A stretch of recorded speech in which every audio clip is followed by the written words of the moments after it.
Hey folks, welcome to Bear Mountain. This week we're back in the greenhouse again. Today though, what we're working on is we are working on planting some herbs that will take a bit longer to get up to size for transplant outside. So we're going to be planting things like stevia.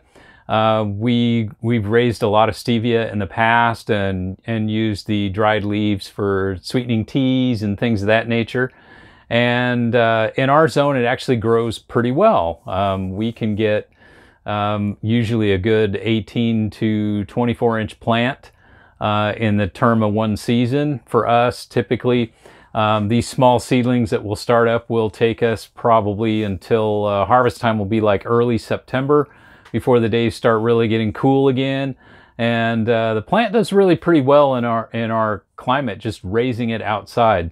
So far, the last 3 or 4 years that we've raised it, we've actually even been able to overwinter some of the plants. And usually stevia is a pretty, what you call, soft perennial. It doesn't really take well to colder weather. But we kind of feel this year that, after 3 or 4 years, that the chances are that we probably lost these guys. Because even though we left them outside this year, our plants, we had a good freezing event for about a week. And which is something we haven't had for at least 3 or 4 good years.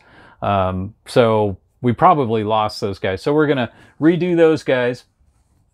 And then we're gonna do some of the really basic things like oreganoes. We've got just a regular, what you call, I guess, Greek oregano. We've got 2 versions of thyme.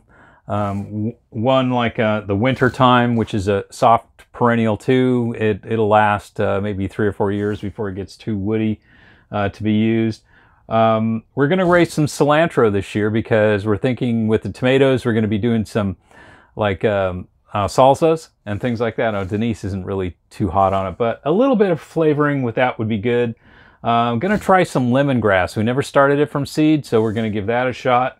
And then also too, the last things we're going to be looking at is just some regular things like marjoram, and then we're going to try a chervil.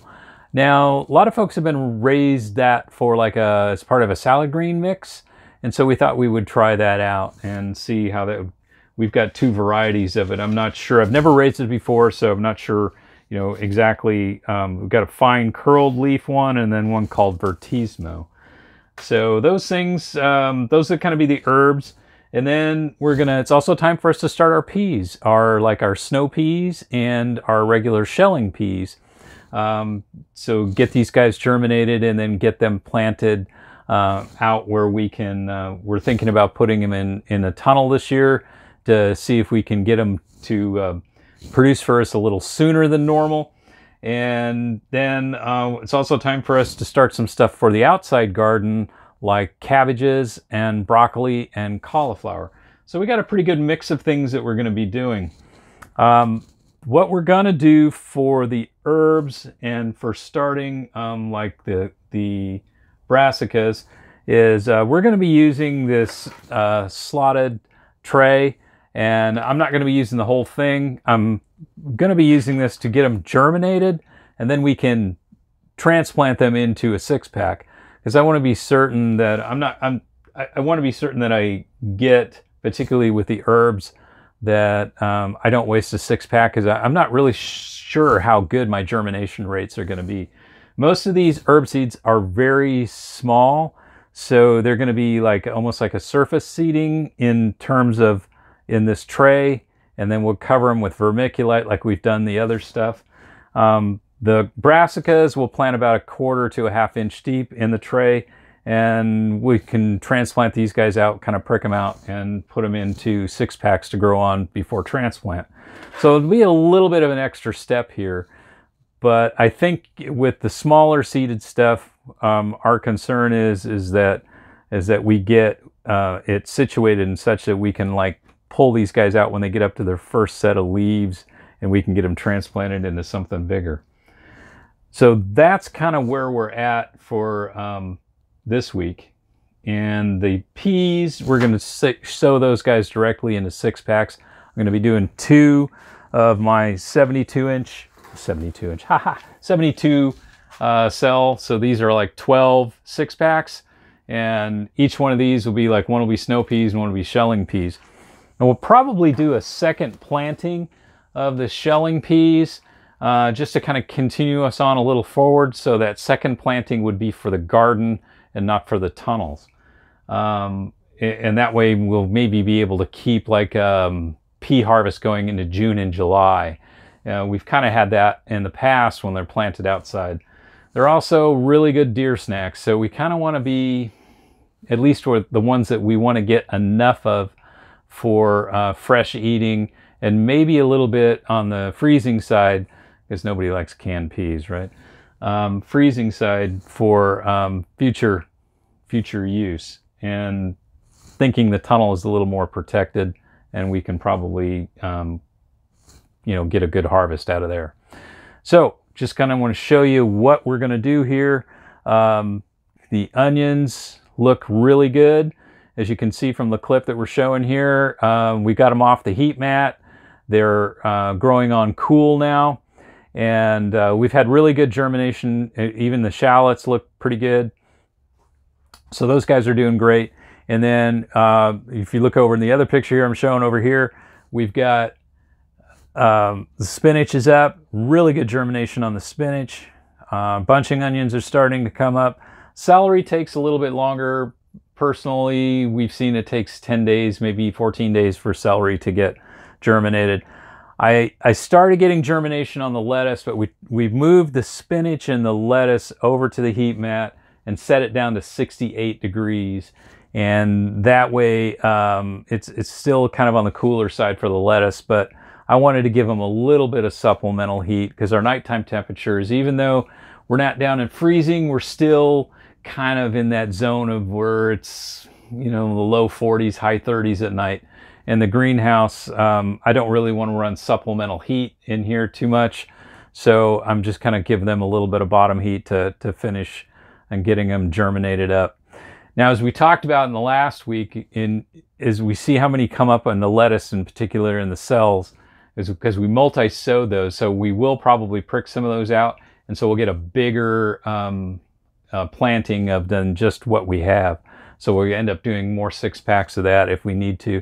And the same thing would kind of be true of the spinach if I get multiples in a cell. So probably next week what we'll show is we may be doing some transplanting, at least of the spinach, because that seems to be growing faster. Okay, so I'm planting our brassica seeds. Brassica seeds are kind of like, if you've ever seen a radish seed, they're small and they're round. And so we use this kind of seeder, this little basically tap the side seeder. And it's got various little holes on the tip of it that will allow the seed, when it goes in, to just basically fall out. Or you could just use your hand, because the whole point on this is we're not keeping a super accurate count. I just want to make sure that I get at least more than 10 seeds in each one of these guys, and I know I'm doing more than that. So the extra seed, it just goes back in the pack, and then we'll use it again for later planting. Now, I'm not going to use, I think, the seeder for the herbal seeds, because a lot of these seeds are very, very small. And so I'm going to just try to, like I'm going to do the stevia next year. It even comes in its own little mylar envelope. So you can kind of see that the seed is extremely, you can't even hardly see it through this, but it's very, very fine, small seed. And so what happens is I find that the smaller the seed like this, especially if it's lighter, the static electricity on the plastic just causes it to stick. And so I'm just going to be certain that I just knock these guys into, the actual tray line here. Let's see if I got this going. This is thrilling video, I know. And this is going to be one of those things, you can just kind of, it's really fine seed. And we're going to put a lot in the tray line here, so in case we get poor germination. And so Then we'll use the vermiculite, the fine vermiculite that we used on all the other ones. Here's an example. Here's what it looks like. And we do the same thing and just make sure that, like this case, these lines I'm doing right here, these are the brassicas, the kohlrabi, the cabbages, and that. So we'll just make sure we got those guys covered. Okay, this is the planted out tray. Now the depth of each one of these cells is maybe about 1 inch. It's not very deep at all, but they are slotted in the bottom, and you can see again from the picture, so they get pretty good drainage. But the key to these growing in these things is you're going to have to really watch the moisture level in it. Where you're using a 6-pack, you can get away with having, you know, maybe watering once at planting time and maybe again after they start to germinate. These guys don't have that kind of depth, so if they're on a heat mat, we really got to kind of keep an eye on them and make sure they don't dry out, because if they dry out, that'll just totally screw up the germination process. So most of the herbs, with the exception of the cilantro, were planted on the surface because they're a very fine seed, and then we put the very fine vermiculite over the top and patted them down to get them firmed into the individual slots, and then we wetted it down. Now, key thing here, and I'll reemphasize this again, is all our potting mix, we load these into trays or 6-packs damp, but then we pre-wet it before we actually do the planting itself. So when the seed goes in, the medium is nice and damp. It's well drained and it's damp. And then once we plant and pack down the vermiculite on the top, we'll wet it down again very gently just to make sure it's perfectly wet. The last 4 slots that we have over here, these are our broccolis and cabbage, cauliflower, and kohlrabi. So I still got some extra slots that we'll be using for flowers coming forward. And the nice thing about using this tray here is even if you have some things that maybe are slower germinating, each one of these things is kind of a separate type thing, so we can, you know, very carefully prick things out if some things are ahead of other things. Some of these herbs will probably take longer than other herbs to germinate, but that's okay. As long as we're careful and not disturb things too much, we can get in there and get these guys out and get them transplanted. So that's it. This is going on the heat mat at 68 degrees. Roughly 68 is where we're going to set it, because that's kind of a compromise.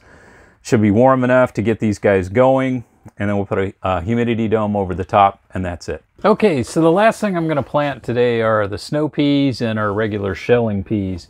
And we're putting these guys in the 6-pack tray like we talked about earlier, and it's really going to be kind of a, let's see if I can find my little stick here.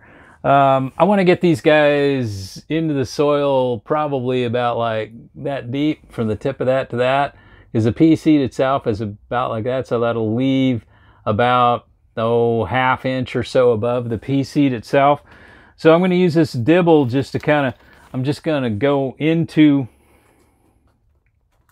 each individual cell.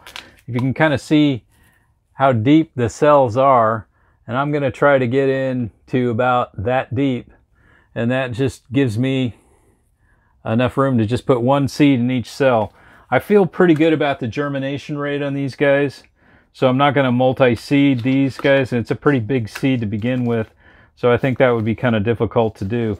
So it's just a matter of getting each one of these guys, you know, kind of set up. I pre-wet the tray before I seed anything. Well, if I put the potting mix in damp, I give it a good soak and let it sit for 15-20 minutes. I did the same thing when I planted the herbs and the brassicas, and that's important to make certain that the potting mix is well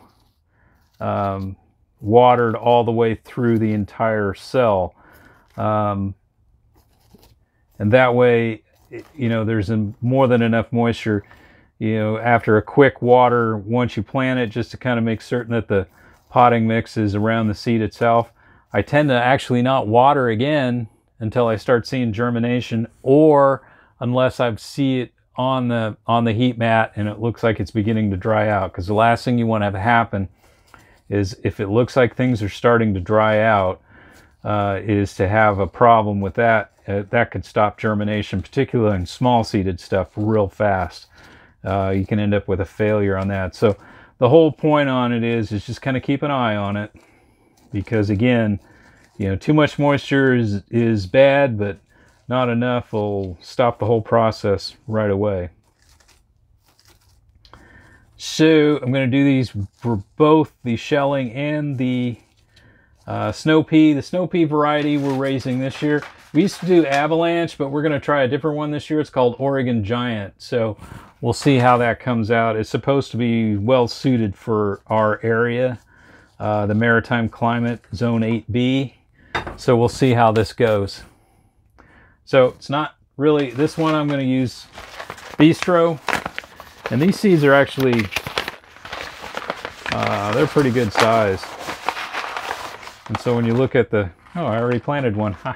So when you look at the size of the seed, they're actually pretty easy just to handle with your hands. And just make sure you get one in each one. And then I'll come back and then fill the soil over the top. I'll also put a little bit of vermiculite over the top. What I find with vermiculite is it's a great addition that kind of helps keep fungus gnats down, in my experience, because it kind of keeps that algae from growing on top of your potting mix.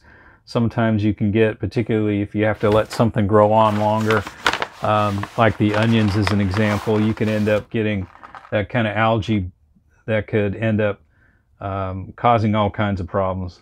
But I found that vermiculite, particularly the fine vermiculite, does a real good job on controlling that. And that also is influenced too about air circulation. Sometimes I'm getting 2 seeds in a hole. I'm not going to worry about it. But air circulation is also important. Right now I got the fan off in here, but normally, since I'm talking on the camera, I keep the fan off, but normally we would get the fan running in here and just keep the air flowing. And that makes a lot of difference also too in the health of the seedlings. A lot of people don't pay attention to airflow, and that's how you can also end up in those situations where your humidity's too high, and then you start getting those problems with damping off, and you start getting problems with algae growth on it. And when we used to do soil blocks, that was one of the biggest complaints that we had with the mini blocks in particular. Like, we used to raise Lisianthus, and that Lisianthus would take, it would be like 11, 12 weeks to get it to the point where you could actually say I could plant it in the ground. And that's a long time in a mini block. And so we ended up with lots of times, yeah, that was a perfect candidate for getting an algae problem.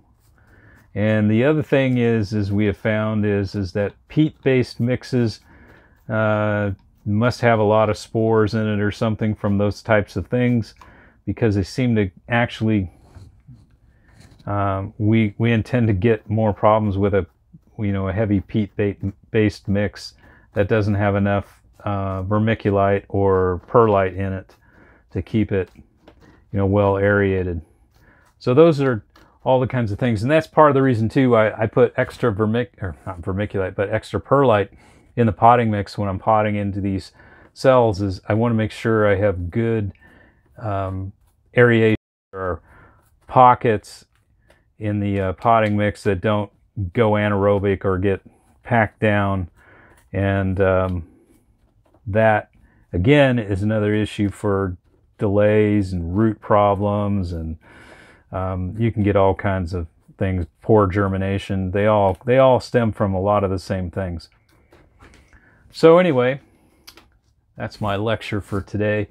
This is all there is to it. As you can kind of see, I'm just kind of making sure I've got it covered, and then I'll put a little vermiculite over the top, wet her down, get it on the heat mat. I'll put these guys in at 68 because I don't want these guys to be too warm.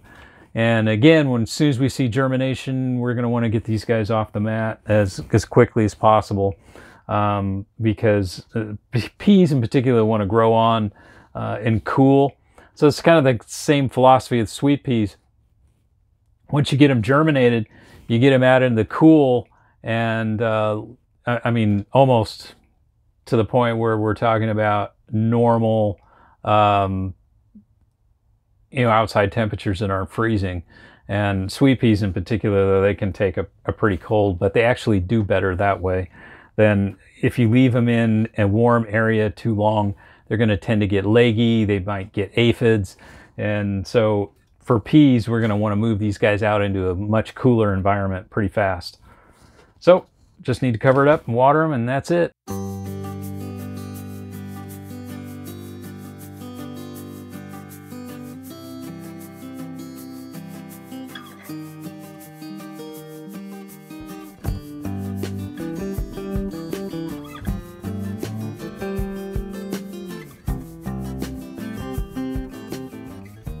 So that's it for this week. We got the peas planted and the herbs planted, and we got some early brassicas getting started. And we took a walk around to the stuff we've already been doing over the last couple of weeks, and I think we're moving along pretty good on the veg. So it's probably now time for our next seeding video. Is going to be focused on what we're going to do for flowers for the garden and for just around the house itself. Meaning like bedding plants, petunias, things of that nature. It's time to get those guys started. Because for us, planting out annual flowers is really something we start really doing in a big way come late April into early May. So we want to get those cooler season things started soon. And we probably will do a little bit of a later season sweet peas. A lot of people plant their sweet peas in January to get it as early bloom as possible. But we're going to be probably doing them this month, so we're to be about a month later. And we'll get our blooms in June, and they'll look nice. Maybe we won't have as early as everybody else, but we'll still have some good stuff. So that'll be our next thing up on the list. So I want to thank you guys for watching today, and as again, take care, and we'll catch you on the next video next time. Bye-bye.